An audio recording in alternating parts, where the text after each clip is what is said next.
બાપુ સમજવા જેવા શબ્દો છે.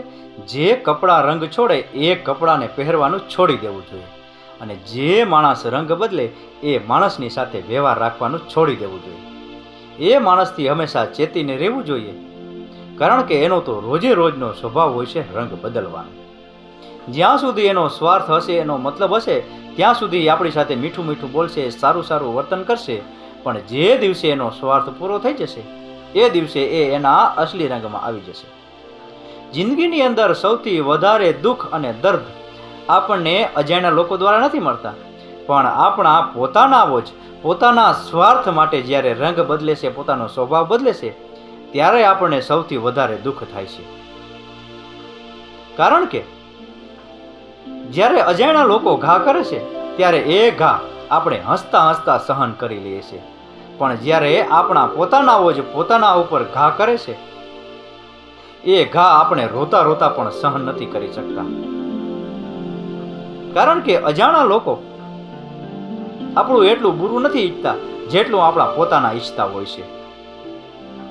આપણે જેના ઉપર સૌથી વધારે ભરોસો કર્યો હોય અને એ જ માણસ જ્યારે આપણા હૃદય ઉપર આઘાત કરે છે ને, ત્યારે એનું દુઃખ, એની પીડા, એની વેદના કંઈક અલગ જ હોય છે. શરૂઆતમાં આવા લોકો આપણની સાથે મીઠું મીઠું બોલે છે, એનો સ્વભાવ એકદમ નરમ હોય છે અને આપણી દરેક વાતમાં હાજી હાજી કરતા હોય છે. આપણને એવું લાગતું હોય છે કે આ માણસ ક્યારેય આપણો જિંદગીમાં સાથ નહીં છોડે, આપણા દરેક સુખ દુઃખમાં એ સહભાગી હોય છે.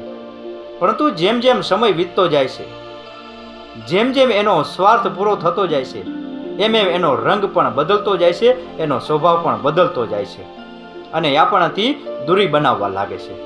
આ બદલાવ અચાનક નથી આવતો, ધીરે ધીરે આવે છે અને આપણને એવું લાગે છે કે ભૂલ આપણી હશે, પણ આપણી ભૂલ નથી હોતી.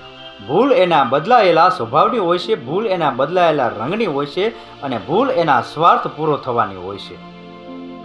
જે દિવસે એનો સ્વાર્થ પૂરો થઈ જશે એ દિવસે એ આપણી સાથેના તમામ વ્યવહારો ઉપર પૂર્ણ વિરામ મૂકી દેશે અને આપણી પાસે પસ્તાવા સિવાય કંઈ નહીં હોય.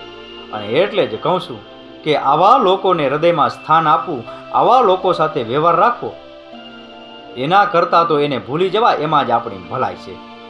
કારણ કે જ્યાં સુધી આ લોકો આપણા હૃદયમાં રહેશે, જ્યાં સુધી આ લોકો સાથે આપણો વ્યવહાર હશે, ત્યાં સુધી એ આપણા ભરોસાના રંગને ચૂસતા રહેશે, આપણને દુઃખ દર્દ આપતા રહેશે અને આપણને નુકસાન પહોંચાડતા રહેશે.